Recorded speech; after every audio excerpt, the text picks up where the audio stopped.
Salve, salve meus amigos, um abraço, um casaca no coração de cada um de vocês. Ótimo dia que se inicia nessa quarta-feira, dia 2 de julho de 2025. Sejam todos muito bem-vindos aqui no nosso canal Vascaíno desde sempre. Eu me chamo Álvaro Silva e nós estamos aqui, é claro, para falar das notícias do nosso gigante da colina e também, é claro, te dar a nossa opinião em cima dos assuntos do nosso gigante da colina. Vamos falar sobre o balanço financeiro de 2024 do ano passado, divulgado pelo Vasco da Gama. Suspeitas nesse balanço, Jorge Salgado ficou dodói, né? Notinha e tudo, a gente vai falar sobre essa situação. Vamos falar também sobre o novo campeonato brasileiro de futebol. Vamos falar sobre Thiago Mendes, sobre Edwin Cetré, o jogador equatoriano. Vamos falar sobre outro equatoriano, né, o Alan Minda, jogador de 22 anos, Alan Saldívia. Vamos falar também sobre ele, sobre o Leandrinho, que voltou para o Vasco da Gama, Felipe Coutinho, situação também envolvendo Franco Ratotti, uma joia, uma promessa do futebol argentino. A gente vai apoiar, a gente vai falar, vai repercutir todas essas situações envolvendo aí o nosso mercado da bola, a SAF do nosso clube, nós que estamos aí, o nosso Vasco que está aí de novo diretor financeiro, novo CFO, a gente vai abordar aí, é claro, essas situações, tá, meus amigos? Então já peço para vocês ficarem ligados, acompanhar o nosso vídeo até o final, que a gente vai falar de muita coisa importante em relação ao nosso gigante da colina. Vamos embora, vem comigo que está começando mais um Madruga Vasco.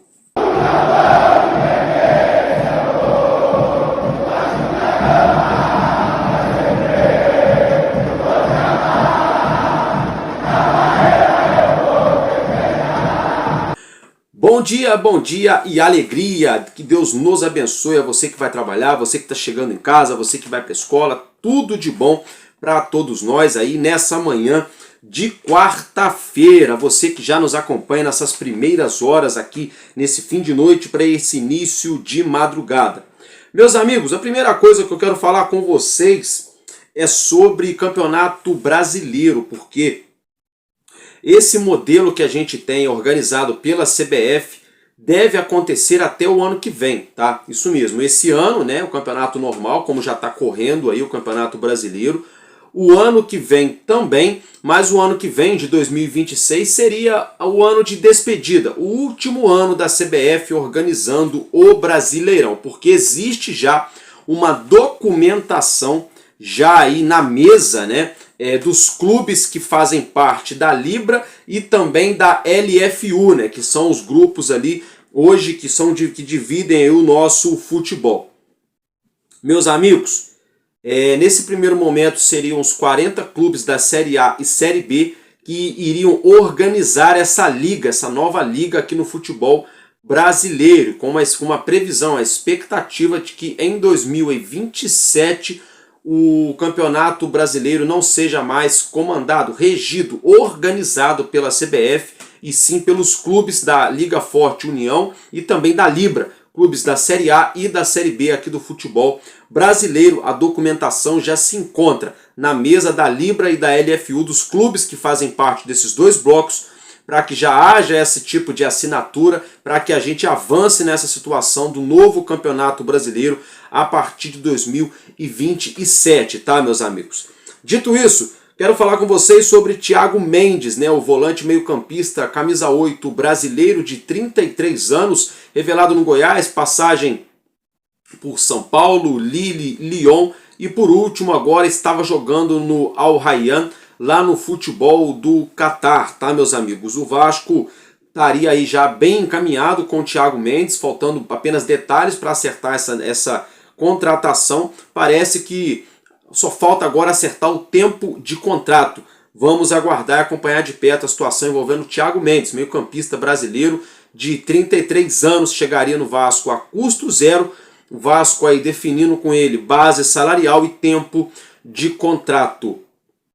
Meus amigos, envolvendo Edwin Cetré, né? Isso mesmo, um atacante de muita qualidade, né? Promissor aqui do futebol sul-americano. Ano passado, em 2024, o Vasco entrou em contato com o staff dele, junto ao Independiente de La Plata, da Argentina, mas não passou disso. Esse ano, nada em oficial, nenhuma proposta feita pelo Vasco, mas pode ser que o nome de Edwin Cetré volte aí aos corredores de São Januário, tá? Porque o perfil do jogador se encaixa com o perfil do estilo ali, perdão, pela tosse, de trabalho, né, do Admar Lopes, o nosso novo diretor de futebol, tá, gente? Então vamos ficar ligado aí que pode ser que pinte o nome de Edwin Cetré novamente nos bastidores do Vasco da Gama.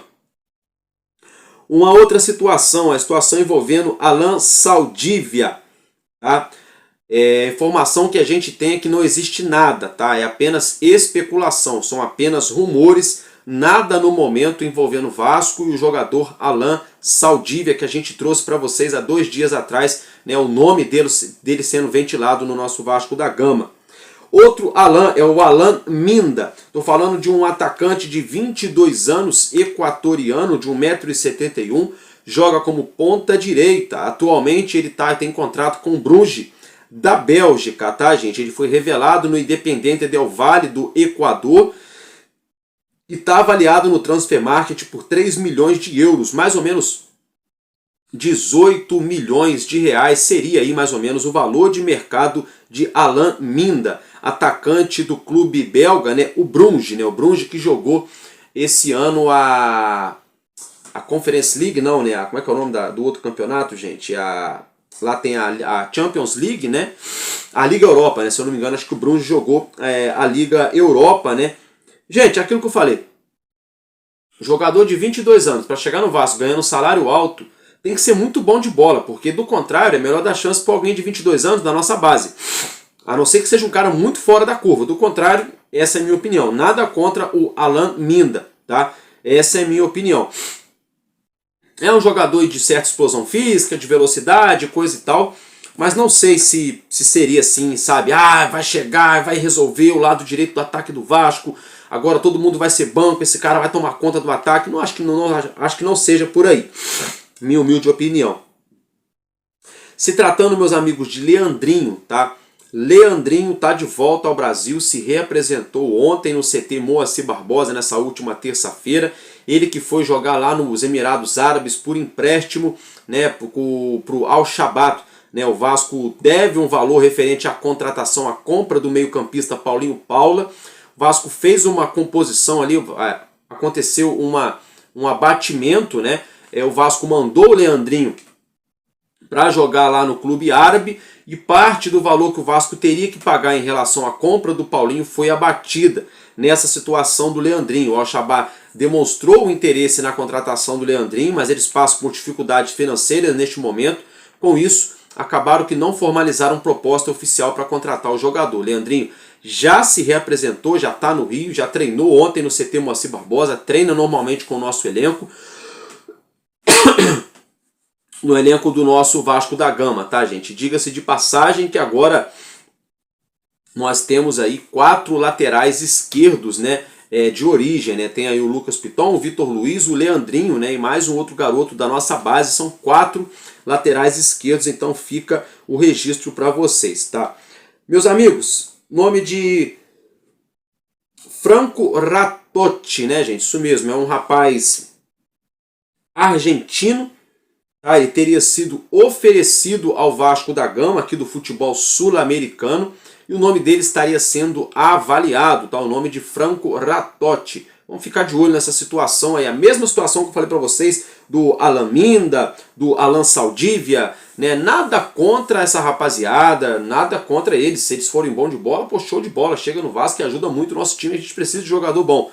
A questão é pagar valor caro para jogador de 19, 20, 21, 22, 23 anos que seja, para chegar no nosso grupo e ser apenas mais um, ser mais uma aposta. Né? A gente precisa de alguém que chegue para resolver, para jogar. Volto a dizer, se for para apostar, é mais fácil olhar com um pouco mais de carinho para a nossa categoria de base, pegar algum jovem da nossa base e promover ao profissional, ao invés de queimar dinheiro, né, com jogadores que vão ser ponto de interrogação. Não conheço, para ser sincero, o futebol do Franco Ratotti, é tido aqui na América do Sul como uma joia.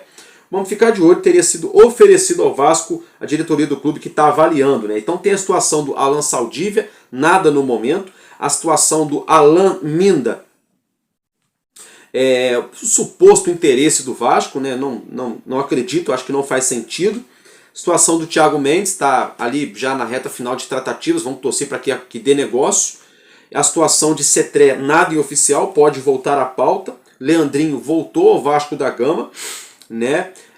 Tem a situação do Brian Rodrigues, os mexicanos falaram que não tem negociação entre Vasco e América do México. O que tem é lá do começo do ano e do ano passado, né? Já colocaram as cartas na mesa, agora depende do Vasco se movimentar e ligar para lá para falar se vai comprar ou se não vai falar mais nada, se vai morrer o assunto, né? Mas o América do México já afirmou que não tem negociação neste momento por Brian Rodrigues. Das duas, uma, ou realmente de fato não tem mesmo, só tem ali a informação que o Vasco já colheu e agora depende do Vasco se mover, né? Ou pode ter alguma coisa e eles estão negando, né, para não vir a atrapalhar, algo que eu acho muito difícil de estar acontecendo.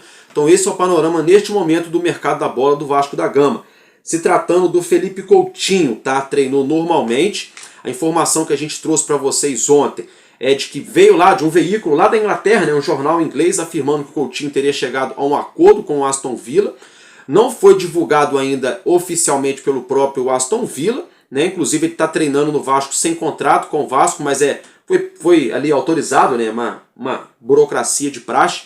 O Aston Villa autorizou.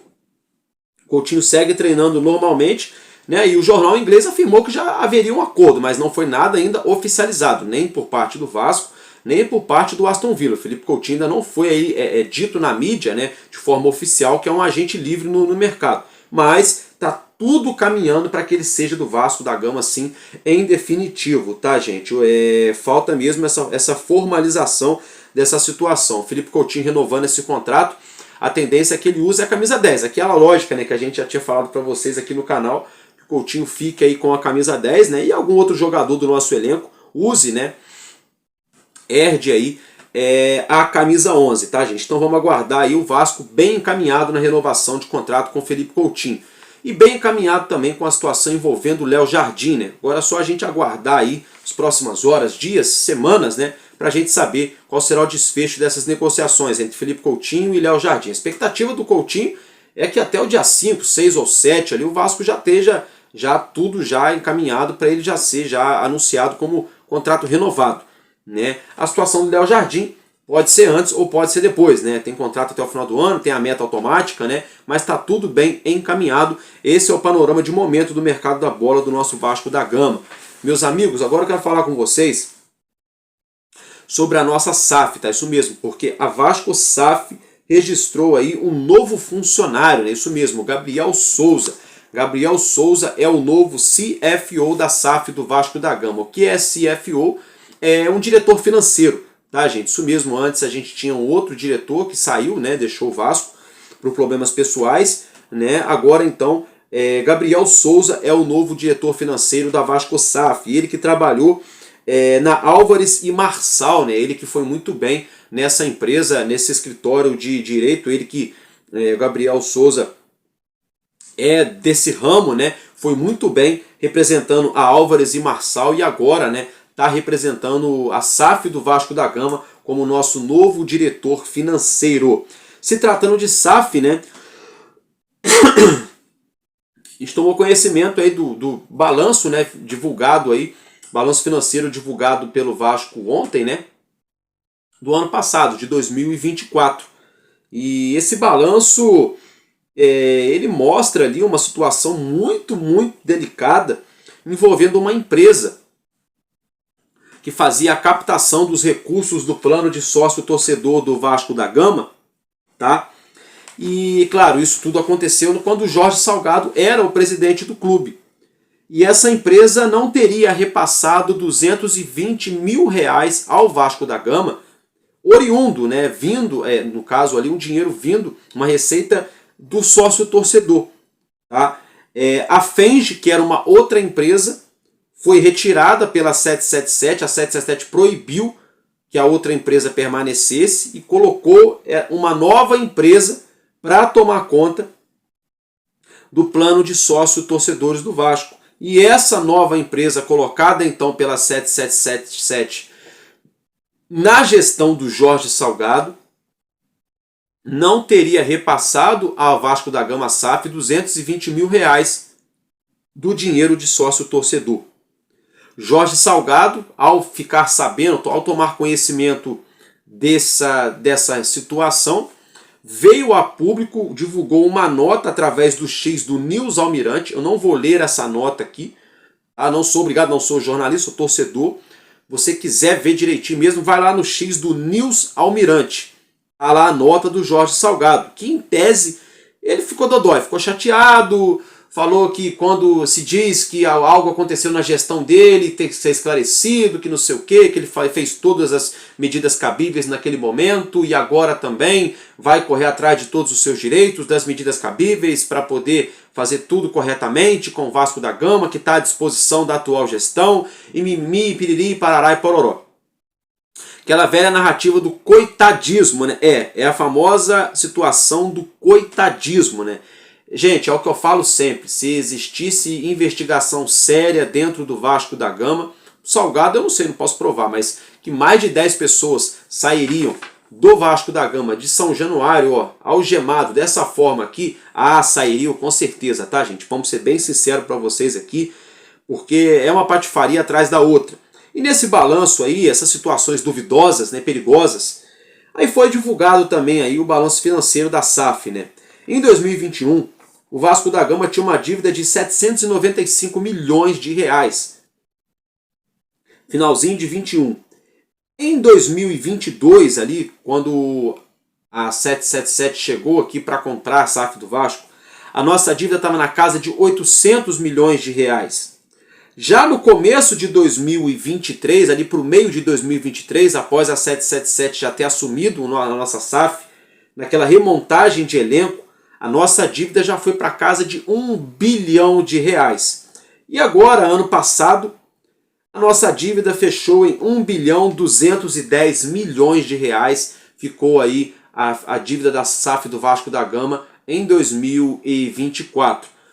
Então, somando a dívida de 2025, de algumas contratações, algumas situações aí, tranquilamente hoje a dívida do Vasco deve estar batendo na casa de R$1.250 bilhões. E aí eu quero saber, Campelo, Salgado, as outras gestões, ninguém vai pagar nada por isso, vai morrer o assunto, ninguém vai investigar, vai ficar por isso mesmo, vai ficar lá no CNPJ do Vasco a dívida e as pessoas físicas que passaram no clube, que deixaram o clube da forma a qual se encontra, vão ficar por isso mesmo. Tá, isso que eu estou tentando entender. E eu quero saber do Pedrinho, quando é que ele vai realmente, de fato, investigar tudo mesmo, da gestão do Campelo e do Jorge Salgado. Eu quero saber isso. Porque o que eu estou vendo até agora são notinhas tentando dizer alguma coisa do Salgado, e o Salgado, no final das contas, virando o jogo, dizendo que, na verdade, ele é a vítima na situação. Então eu estou vendo que é o seguinte, no final de tudo, é perigoso o Vasco, então, indenizar esses caras, ao invés desses caras terem que prestar conta do que foi feito dentro do Vasco da Gama. É uma lástima, gente, é uma lástima. Eu queria muito que acabasse essa putaria, essa nojeira dentro da política do nosso clube. Para ser bastante sincero para vocês, é uma patifaria. Muita influência e muita gente que fala de Vasco não está falando sobre essa situação. Tá? É uma patifaria, essa putaria de ficar um empurrando para o outro, esse joguinho de empurra. E o Vasco, cada vez que passa, a dívida vai aumentando, o time não é competitivo em campo e a torcida sendo humilhada. Os outros 3 adversários aqui do Rio estavam há pouco, enfim, envolvidos aí no Mundial de Clubes da FIFA. Uma competição sensacional, extraordinária. O Vasco de fora, porque os últimos 10 anos ficou naquela gangorra maluca, Série A, Série B, Série B, Série A. Dívida. A gente vê todo mundo ganhando título, Atlético Mineiro, Internacional, Mulambo, Fluminense, Botafogo, Corinthians, Palmeiras, todo mundo fazendo ali a sua parte, e o Vasco nada. Grêmio e o Vasco na fila. Aí para completar a parte administrativa, essa putaria aí. Eu cansei, eu como torcedor, cansei desse jogo de empurra. Eu quero que essa turma tome vergonha na cara, que o Pedrinho coloque as cartas na mesa e cobre quem tem que cobrar, e que esses vagabundos que fizeram o que fizeram com o nosso clube paguem pelo que fizeram com o Vasco da Gama. Tô cansado. Tudo dentro do Vasco tá acabando em pizza. E quem sempre assina esse cheque, morre com essa roupa, é a torcida do Vasco. Quem menos tem culpa é quem mais está pagando. E somos nós que estamos financiando essa putaria dentro do clube. Eu estou de saco cheio disso aí já. Já passou da hora, seu Pedrinho, de tomar uma atitude. Seja sujeito homem, toma uma atitude e investiga. Investiga tudo que está acontecendo dentro do Vasco. Faz o que você prometeu para o torcedor do Cruz Maltino. Meus amigos, então basicamente é isso que eu tinha para trazer para vocês. De mercado da bola, de SAF. Tem muito que ficar inventando, dando volta aqui para enrolar vocês não. Tá, meus amigos? Eu estou ficando por aqui. Obrigado pela audiência. Um abraço para cada um de vocês. E é claro, a gente se vê, né, na nossa próxima edição de Madruga Vasco para deixar vocês atualizados. Muito obrigado, um abraço, que Deus nos abençoe e tamo junto. Porque enquanto houver um coração infantil, nosso Vasco da Gama será imortal vascaíno desde sempre. Valeu e é nóis, Vasco!